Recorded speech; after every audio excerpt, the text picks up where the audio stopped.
sababu tuna siku 16 tayari tangu tukio lilivyotokea, na ukitazama upepo hauonekani hata tetesi kama kuna chochote. Ile stage ya wenye hizi timu kuingia kati tunaona inakaribia au wanapaswa kuingia, kwa sababu wiki 2 zimeshapita. Jambo tu la kujua nani mwenye kosa ipangwe tarehe mpya au mchezo unachezwa au uchezwi, sababu lipaswa kuchukua kama jambo la emergency.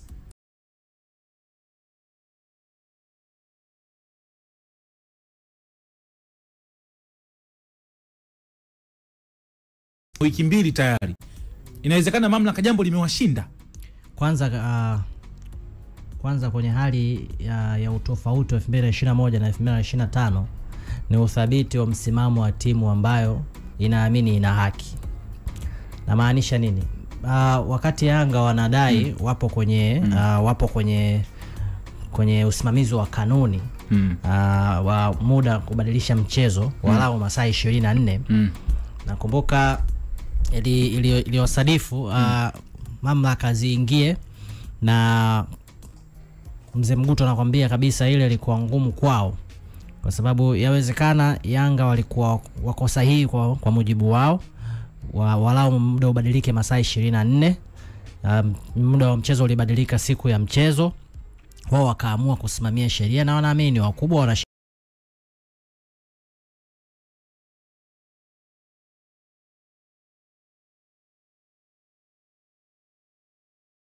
Mguto anasema iliwalazimisha wauvunje mchezo ili kuinusuru Yanga, kwa sababu light officials uanzisha ule mchezo mpinzani hayupo. Si umeelewa? Manake kushushwa daraja na kukatwa alama ilikuwepo. Akaulizwa kuna mtu alipo tayari ana uwezo wa kuwashusha hawa daraja. Lakini inawezekana lile alikuwa na upepo mkubwa kwa kiwango hiki kwa sababu Simba hakureact. Tofauti sasa. Yani Simba akuandamana. Kwamba nyinyi mamlaka mmesema hivi, na sisi tupo tunataka. Nafikiri ndio utofauti. Saizi Yanga amereact. Ndio hicho ambacho nasema yani ile uthabiti wa msimamo ndio utofauti wa 2021 na 2025. 2025 viongozi wa Yanga wameiweka ajenda yao kuu ya msimamo wa sauti moja, na ni hatuchezi.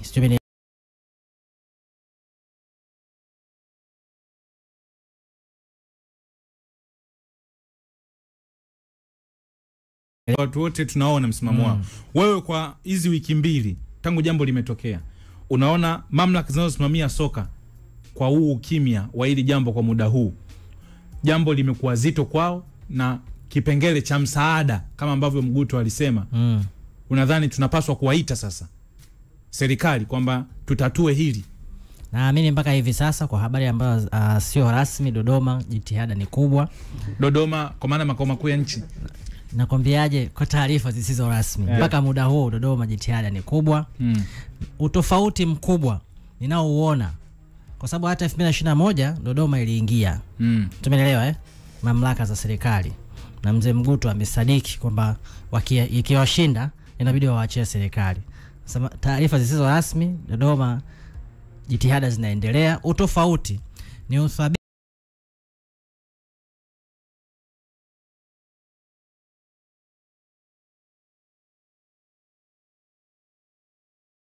hili lilipofika hivi sasa ni kwamba ukirejea kanuni za ligi kuu hamna way out kulisolve hili jambo.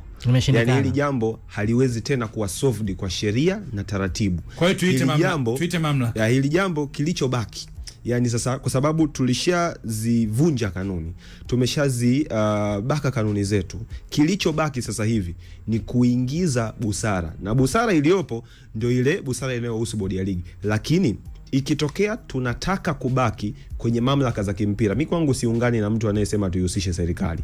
Football is a game ambayo ni open game, ambayo ina taratibu zake, ina chain yake tangu juu mpaka chini. Kuna vitu ambavyo vinaweza kuwa solved ndani ya familia ya mpira wa Wakanda. Sorry kidogo. Ukizungumzia uhalisia, mwenyekiti mwenyewe ametupa experience ya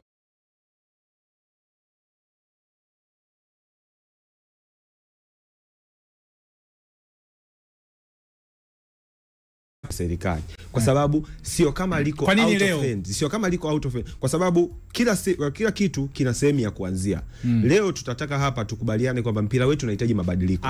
Mabadiliko yanatakiwa kuanza muda ambao sasa tutaachana na ule utaratibu wetu wa kuanza kushinikiza serikali iingilie katikati, tubaki watu wa mpira, tulimalize ili jambo kimpira.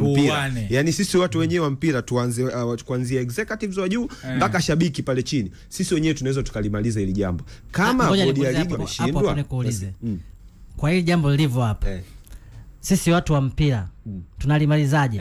Patamu hapo Omari. Hili jambo kwa sababu limeshashindwa kumalizika ndani ya mamlaka za taifa, kuna kitu kinaitwa mahakama ya usuluhishi michezoni, CAS. Hili jambo kwa sababu Yanga anaamini ana haki, bodi ya ligi wanaamini wao kupitia kanuni yao ya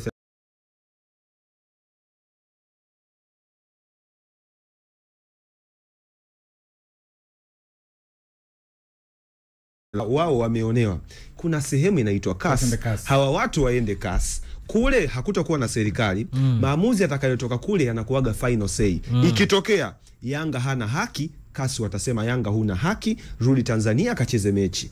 Ikitokea bodi ya ligi hawana haki, watasema bodi ya ligi ulizingua, Yanga ana haki, Yanga atapewa either ushindi wake ama maamuzi atakayotoka kule CAS. Kwa hiyo kabla ya kuihusisha, kuna mahali hapo bodi ya ligi wakiulizwa watasema tuliahirisha mchezo kuepusha machafuko. Sasa hayo ndo watayathibitisha. Yani watabeba makabrasha yao, watabeba ripoti zao, watabeba kila kitu kinachowahusu kama ushahidi, wataenda nacho pale mbele ya mahakama ya michezo CAS. Watasema bwana, ushahidi wetu huu hapa. Sisi kanuni ya 32.13 inaturuhusu kuahirisha mchezo tukiona kuna uhatari wenyewe huu hapa. Wanaweka ripoti yao pale. Yanga wao watasimama, watasema hapana,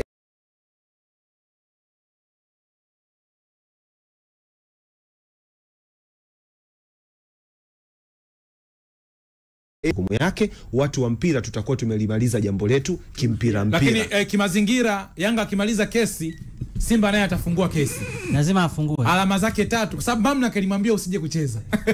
Unaona hapo ndo maana ngauliza. Wewe kuna kesi mpya itaibuka. Unaona hapo ndo maana nikamuuliza Wakanda maksudi. Mimi nimuuliza Wakanda hivi maksudi yani, kwa sababu gani? Mpira hautachezwa. Kwa mujibu wa hii yengo, Yanga atakuwa yuko sahihi. Yes. Given atapewa haki yake. Atapewa haki yake. Haki ya Yanga tatizo ndio liko hapa. Itamnyang'anya Simba. Haki ya Yanga inamnyang'anya Simba haki. Sasa kwa sababu Simba naye atakuja na kesi kwamba mamlaka, yani licha mambo yote kanuni, lakini mamlaka ilisema huu mchezo naye atakuwa na kesi. Ibra, tukumbuke jambo moja. Tukumbuke hapa jambo moja. Simba kwenye hii kesi ataingiaje? Simba kwenye hii kesi ataingia kama sehemu ya ushahidi wa bodi ya ligi, kwa sababu Simba wao ndio walioathirika, waliokuepo pale wakasema kwamba sisi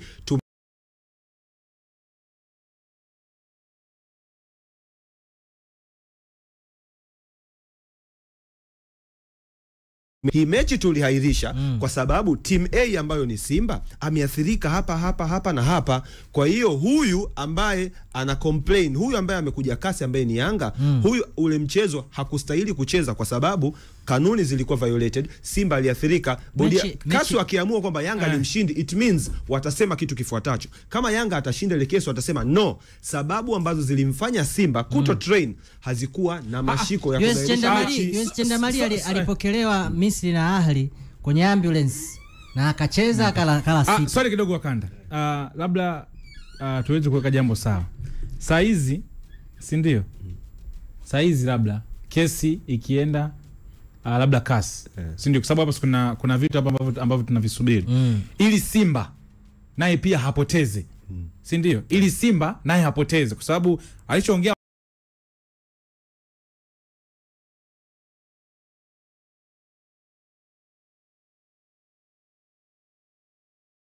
Simba naye kapoteza. Kwa hiyo Simba hatakuwa na haki au hata hawezi kuwa na ground. Nakupa kwa mifano. Kwa mfano mzuri kabisa. RS Berkane dhidi ya Usma. Waliozuiwa jezi za RS Berkane kuingia nchini Algeria. Ilikuwa ni serikali. Waliofanya RS Berkane asicheze ule mchezo ni serikali. Usma hakuwa na shida kwa sababu Usma walienda extra, walienda kuprint mpaka jezi mpya wakawapa RS Berkane, wakasema tunaomba mcheze hii mechi, jezi tunawapa hizi hapa. RS Berkane wakasema hapana, sisi hatuchezi bila jezi zetu. Usma yeye hakuwa na kesi, yani Usma yeye pale hakuwa na namna yoyote, kwa sababu waliofanya ule mchezo usichezwe sio wao, waliofanya ule mchezo usichezwe ni mamlaka. Shirikisho la soka la Algeria likaambiwa hivi, nyie mmeshindwa kuusimamia huu mchezo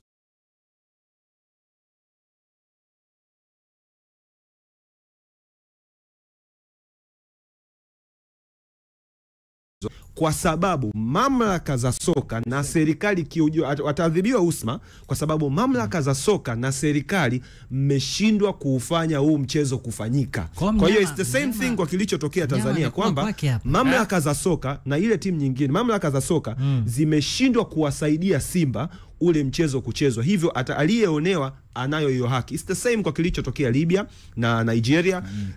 Shirikisho lilisema kwamba sisi hatuna kesi, issue za airport. Mamlaka ndio za airport zimeshindwa kuruhusu Nigeria kuingia nchini. Serikali kaso ilivyosema, kafu wakaja wakasema no, nyie na shirikisho lenu mmeshindwa kufacilitate huu mchezo kufanyika. Kesi iliyopo sasa hivi sio mchezo kutofanyika, kesi iliyopo ni nani kasababisha mchezo kutofanyika. Hiyo ndo kesi iliyopo. Kwenye ile nani ile barua ya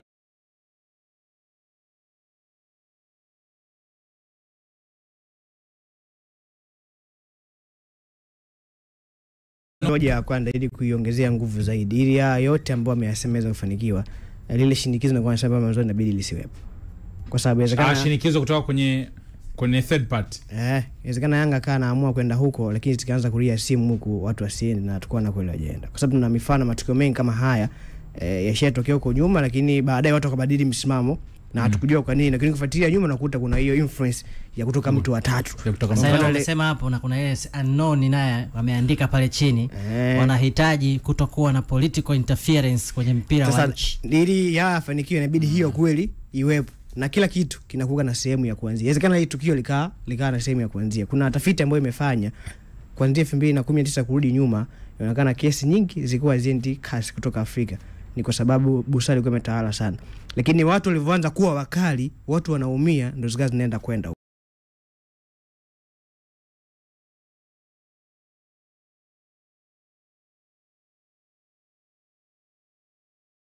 kuanzia, ambao naamini baada ya muda zikana tukashazoea na hiyo sababu na issue kama hizi tena.